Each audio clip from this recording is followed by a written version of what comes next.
Congregación, hermanos en Cristo, agradezco también porque ustedes están aquí para oír la palabra que yo creo que Dios me ha concedido para compartir con ustedes.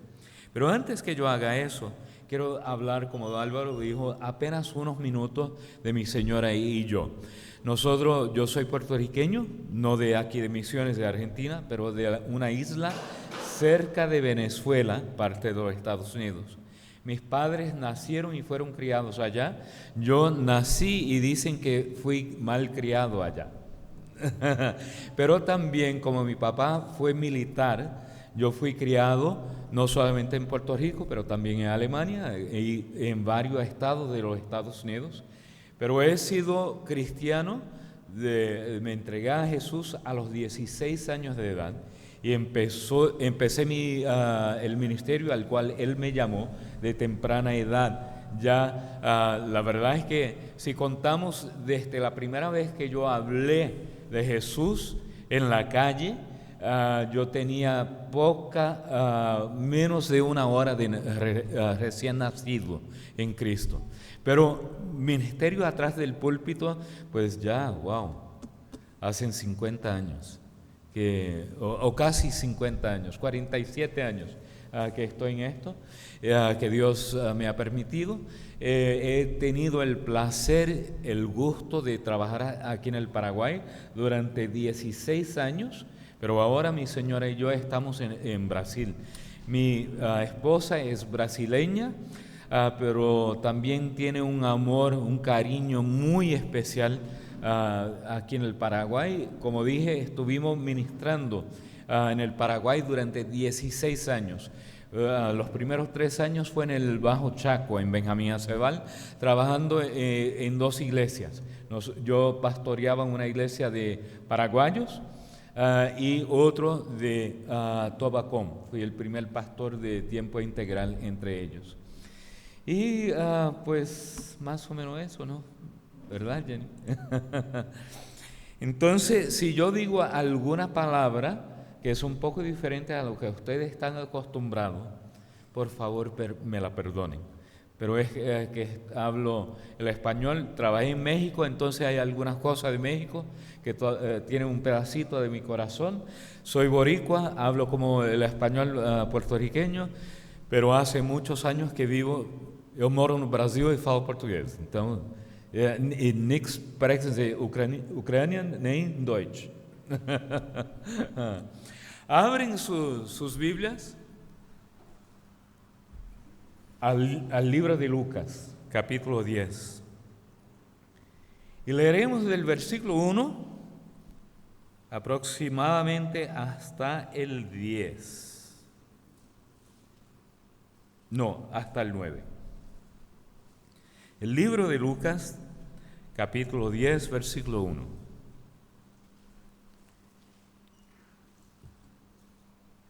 Después de estas cosas, el Señor designó a otros 70, a los cuales envió delante de sí de 2 en 2 a toda ciudad y lugar a donde Él había de ir.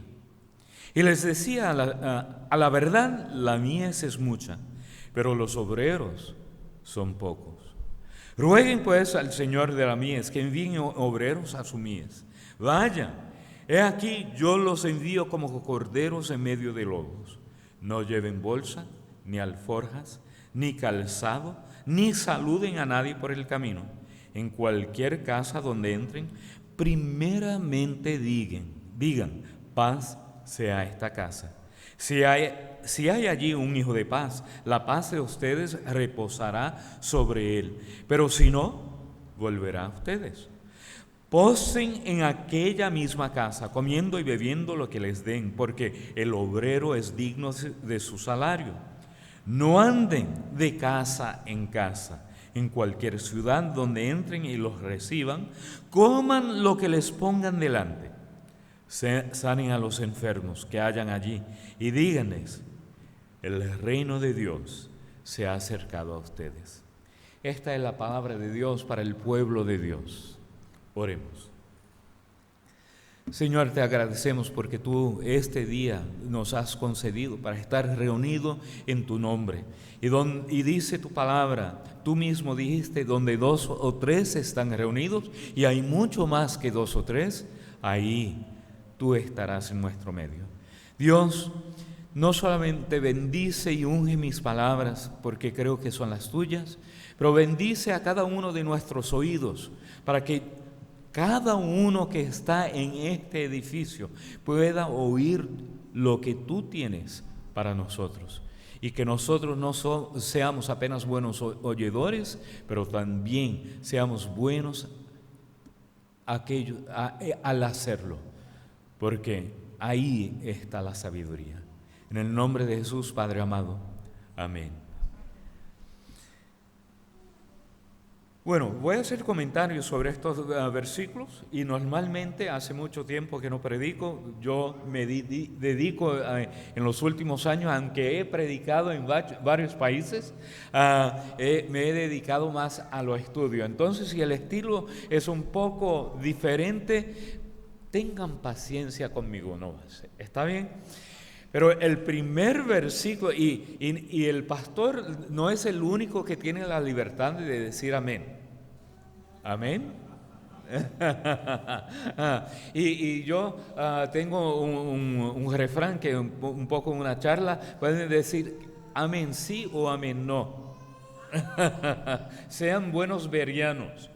En el primer versículo dice, después de estas cosas el Señor designó otros 70. Es decir, que otra cosa sucedió antes de ese momento en el cual es una secuencia. Y si nosotros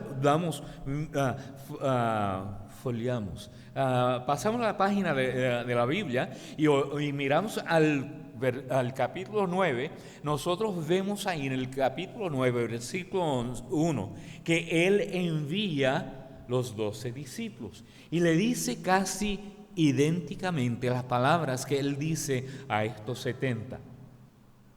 ¿Por qué eso sucede? Me hace recordar de otro versículo donde las llaves del reino son dadas a un individuo llamado Pedro. Y ahí nosotros podríamos decir que la autoridad del reino le pertenece apenas a él. Pero después, ¿él qué hace? Él habla con un grupo mayor de discípulos y usa casi las mismas idénticas palabras. Bueno, según lo que yo he entendido desde temprana edad en el Evangelio, es que cuando una profecía o una dirección o un mandamiento es hablado más de una vez, y por ejemplo es en el libro de Génesis, cuando el faraón tiene un sueño 2 veces, la espiga de trigo y después las vacas. Él no entendió, pero José dice, lo has soñado 2 veces, porque lo que ha de pasar se cumplirá. Es algo que es muy cierto, es algo que es importante y deberemos oírlo. Entonces Dios no habla apenas con los líderes, que esto es la responsabilidad de ellos, pero también habla como si fuera a la congregación. Lo hace lo mismo aquí en el capítulo 9 y el capítulo 10, porque Él dice a los discípulos, los envía y dice, les he dado autoridad. Y ahí, como personas cristianas, personas que seguimos el libro, como dicen los musulmanes, cuando ellos tienen dudas, deberíamos hablar con el pueblo del libro, que somos nosotros, porque nosotros tenemos la palabra de Dios, tenemos un mejor entendimiento, o por lo menos deberíamos tenerlo. Pero hay gente que al oír el primer mandamiento dice, nosotros no tenemos responsabilidad en eso. Eso sucedió durante muchos siglos, no años, siglos, en la iglesia cristiana. Nosotros, digo nosotros porque hacemos parte del cuerpo universal de Jesús, la iglesia. Nosotros pensábamos durante siglos que la responsabilidad de evangelizar eran apenas de los apóstoles y ellos habían cumplido con la palabra. Bueno, como estoy aquí, aunque soy metodista, como estoy en una iglesia bautista, quiero hablar de un buen bautista que fue metodista. ¿Me permite? Un buen bautista que fue metodista.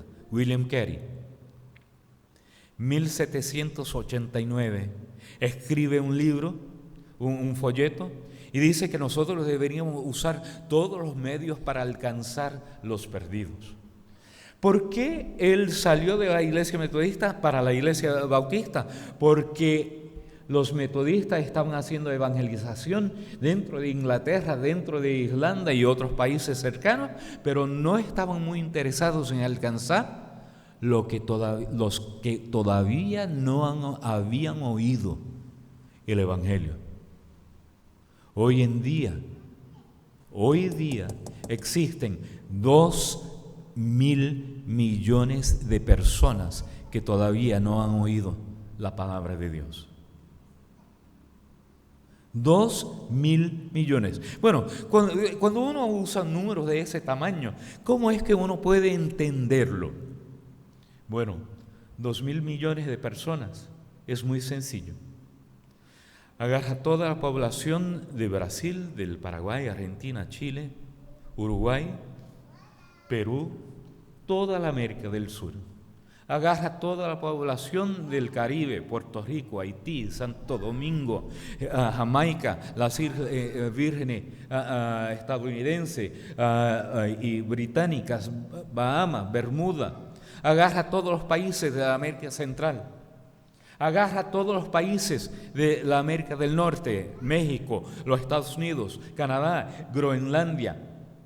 Todos los países, toda la población de esos países, multiplícalo por 2. Y aún así le falta un poquito para alcanzar 2.000 millones de personas que todavía no han oído que Jesús los ama. Y esa responsabilidad, mis queridos, es nuestra, porque así lo dice en la palabra. Después de estas cosas el Señor designó a otros 70, a los cuales envió delante de sí de 2 en 2. A toda ciudad y lugar a donde Él había de ir. Claro que nosotros entendemos que aquí es ir físicamente. Ahora les hago una pregunta como le he hecho a los jóvenes del Parque San. ¿Ustedes están siendo enviados o están siendo llamados?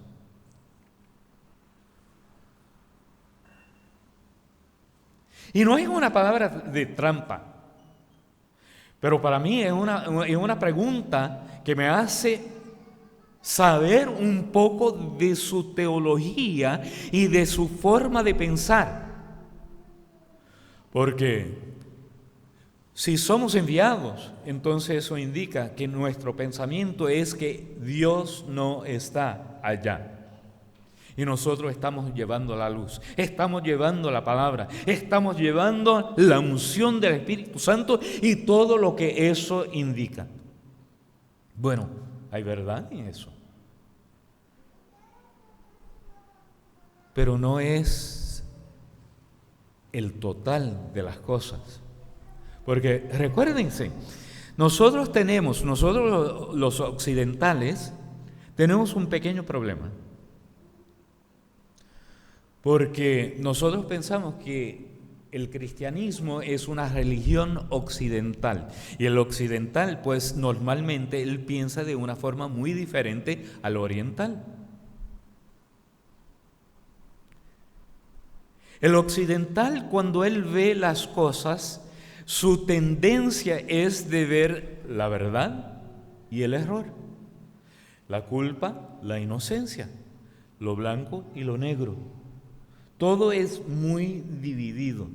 Pero el oriental, él puede asegurar una verdad y decir, esto es la verdad. Y aquí del otro lado